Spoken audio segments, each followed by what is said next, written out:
এরপর দ্বিতীয় হাটেও জমেনি যশোরের রাজার হাটে চামড়া বেচাকেনা। কাঙ্ক্ষিত দাম না পেয়ে ক্ষোভ প্রকাশ করছেন ব্যবসায়ীরা।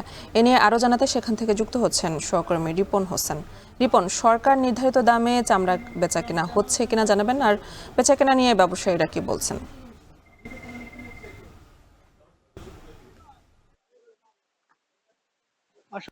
পরবর্তী আজকে দ্বিতীয় হাট, এই হাটে আমরা দেখছি যে চামড়ার পরিমাণ যে উঠেছে প্রায় 20,000 চামড়া উঠেছে। এই হাটে আমরা মাত্র 5,000 চামড়া ছিল, সেই তুলনায় চামড়া বেশি উঠলেও কিন্তু যে ব্যবসায়ীদের যে কাঙ্ক্ষিত সেই পরিমাণ চামড়া কিন্তু এখানে প্রায় 30 থেকে 40,000 চামড়া কিন্তু এখানে ওঠার কথা ছিল, সেই তুলনায় চামড়া ওঠেনি।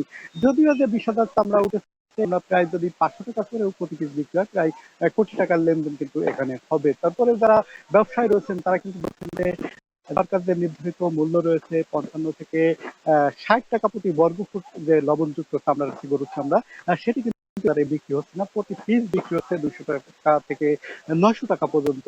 এই অবস্থা কিন্তু ছাগলের চামড়ার ক্ষেত্রে। ছাগলের চামড়া এবারে বিক্রি নেই বললে চলে, যদিও সরকার বেঁধে দেওয়া রেট রয়েছে প্রতি বর্গফুট 22 টাকা থেকে 27 টাকা পর্যন্ত খাসি।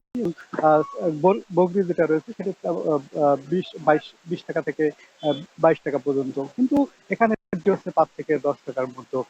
এই যে ব্যবসায়ীরা রয়েছেন এখানকার, যারা আড়তদাররা রয়েছেন, তারা বলছেন তাদের যে বকেয়া টাকা সেটি পরিশোধ করেনি। পাশাপাশি ব্যাংক বন্ধ রয়েছে দীর্ঘ প্রায় 10 দিন। সেই ব্যাংক বন্ধ থাকার কারণে তারা টাকা উত্তোলন করতে পারেনি, অর্থাৎ লেনদেন হয়নি। সে একটি কারণ রয়েছে। পাশাপাশি লবণের দাম রয়েছে, মজুরির বৃদ্ধি রয়েছে।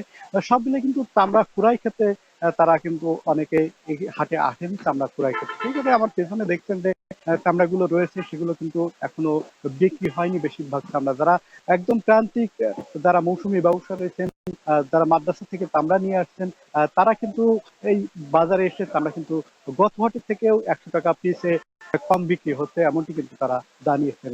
যারা আড়তদার রয়েছেন তারা বলছেন যে ট্যানারি মালিকরা তাদের টাকা না দিলে তারা ক্রয় ক্ষেত্রে প্রতিবন্ধকতা সৃষ্টি হচ্ছে। তবে ট্যানারি মালিকরা বলছেন যদি বিদেশে এই চামড়া রপ্তানি করা যেত তাহলে হয়তো আর বেশি চামড়ার ক্রয় বিক্রয় হতো। এই ছিল এখান থেকে আমার কাছে সর্বশেষ।